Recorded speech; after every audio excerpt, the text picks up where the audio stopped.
창세기 3장 1절에서 8절 말씀.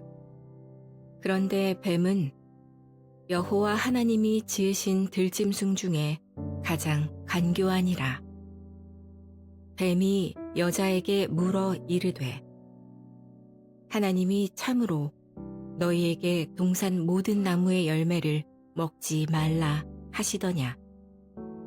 여자가 뱀에게 말하되 동산 나무의 열매를 우리가 먹을 수 있으나 동산 중앙에 있는 나무의 열매는 하나님의 말씀에 너희는 먹지도 말고 만지지도 말라 너희가 죽을까 하노라 하셨느니라. 뱀이 여자에게 이르되 너희가 결코 죽지 아니하리라.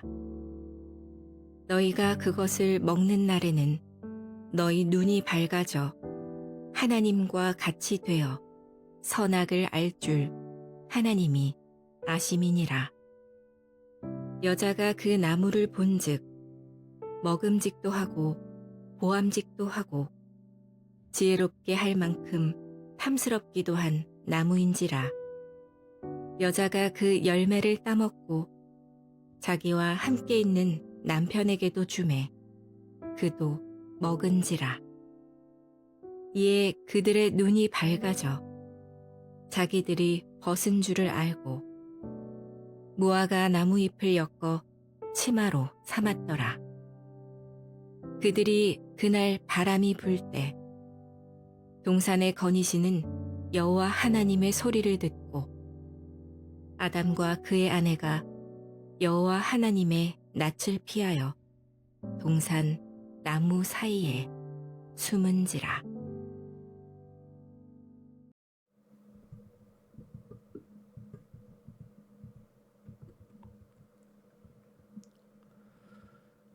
샬롬. 오늘도 하나님의 말씀으로 하루를 시작하시는 여러분들에게 하나님의 은혜와 평강이 충만하게 넘치시기를 간절히 축복합니다.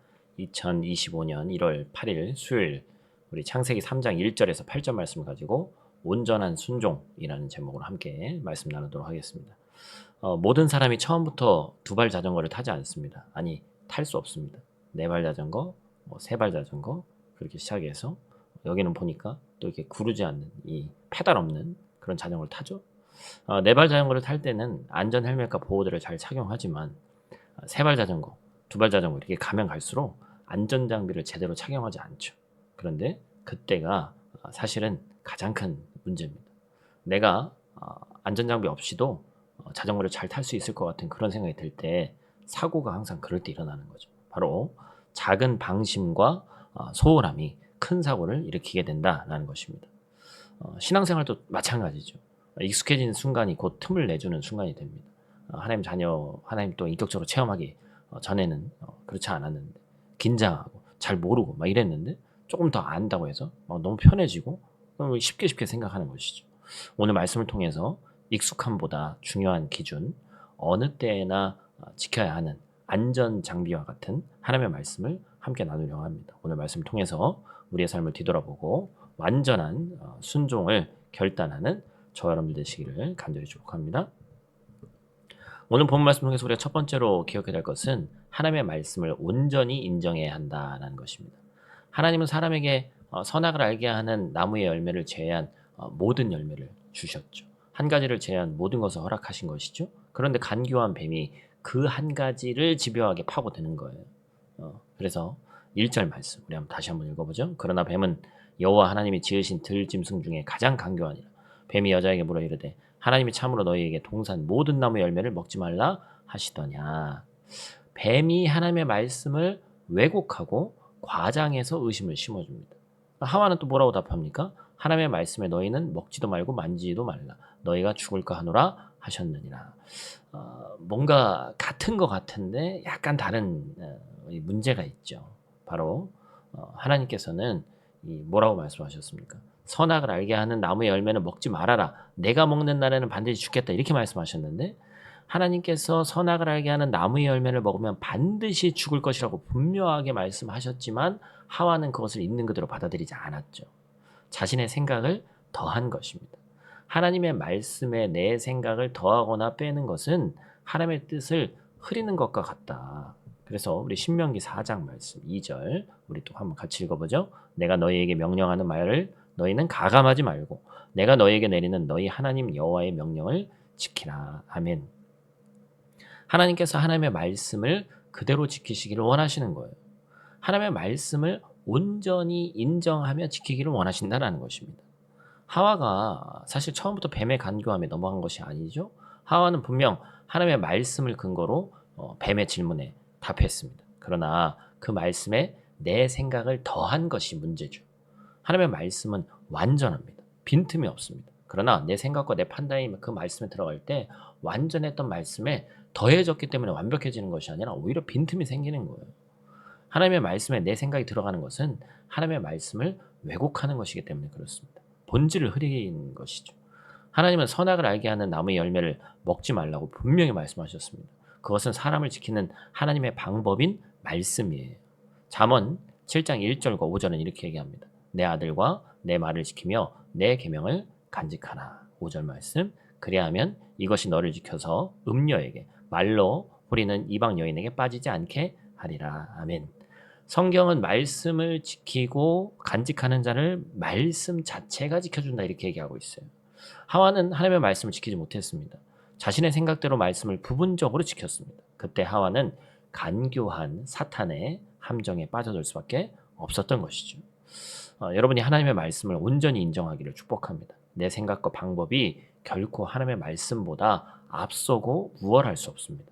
우리는 하나님의 말씀을 왜곡하는 사람이 되어서는 안 됩니다. 우리는 하나님의 말씀에 순종하고 말씀이 이끄는 삶을 살아가는 하나님의 자녀다라는 사실을 잊지 않기를 원하고 하나님의 말씀을 온전히 인정하고 순종할 때 말씀이 여러분의 삶을 지켜줄 줄로 믿습니다.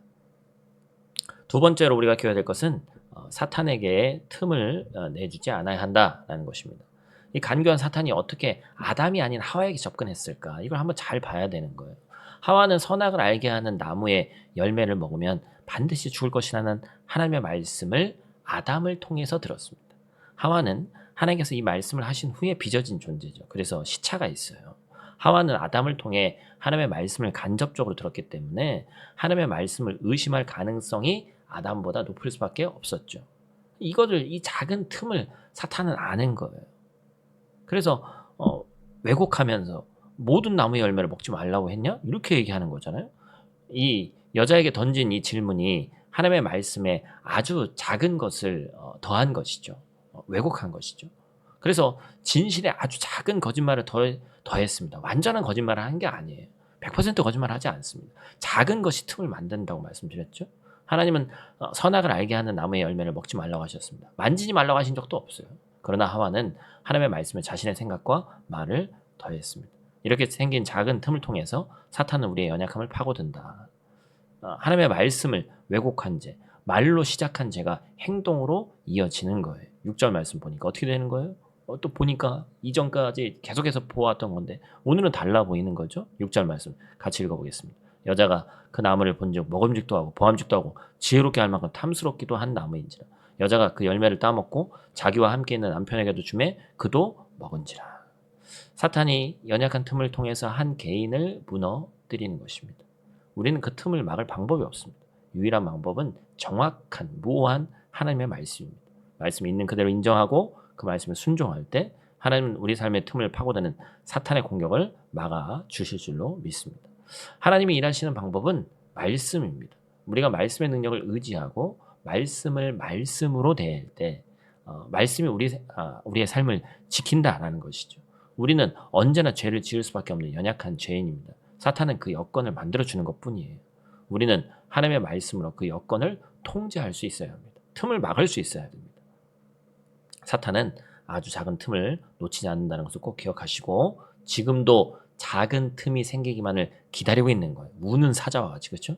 우리는 연약한 죄인이기 때문에 우리 삶은 여전히 작은 틈으로 가득할 수밖에 없다는 걸 인정해야 됩니다. 그러나 여러분 하나님은 우리의 그 틈을 말씀과 은혜로 채우시기를 원하신다라는 것입니다. 하나님의 말씀을 온전히 인정하고 전적으로 순종할 때 하나님은 우리의 빈틈에 은혜를 더하실 줄로 믿습니다. 그리고 그 틈을 통해 하나님의 하나님 되심을 나타내실 것입니다. 우리는 말씀 앞에 온전히 순종으로 나아가야 하고 말씀에 대한 온전한 순종이 말씀의 능력으로 나타나서 여러분의 삶을 지키고 인도할 줄로 믿습니다. 오늘 하루도 우리 삶 가운데 이 말씀이 또한 우리가 이 말씀 앞에 온전히 순종할 때 말씀의 능력을 오롯이 경험하는 저 여러분들의 하루 되시기를 간절히 축복합니다. 우리 다 같이 있는 자리에서 기도하고 마치도록 하겠습니다.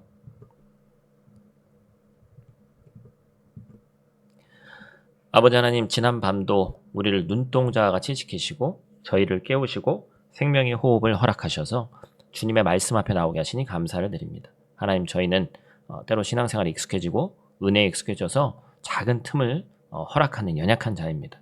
마치 보호장비 없이 자전거 타는 것처럼 우리의 마음이 교만해질 때가 있습니다. 그러나 주님, 이 시간 저희가 다시 주님 앞에 엎드려 겸손히 나아갑니다. 저희의 연약함을 아시고 주의 말씀으로 저희를 채우시며 지켜 주시옵소서. 오늘도 주님의 말씀을 들으며 온전히 인정하고 순종하는 믿음을 허락하여 주시옵소서. 또한 사탄이 우리의 작은 틈을 노리고 있음을 경계하게 하시고 주님의 은혜로 그 틈을 막아주셔서 우리의 가정과 교회, 일터와 삶의 모든 영역에서 주님의 말씀으로 보호받기를 원하오니 함께하여 주시옵소서. 이 아침 기도함으로 오늘 하루를 온전히 주님께 맡겨드립니다. 주님께서 우리 하루를 붙드시고 주님의 뜻 안에서 행하는 하루 될 수 있도록 도와주시옵소서. 모든 상황에서 주님의 인도하심을 신뢰하며 감사와 찬양으로 주님을 높이게 하여 주시옵소서. 우리 구주 예수 그리스도의 귀하신 이름으로 기도드립니다. 아멘.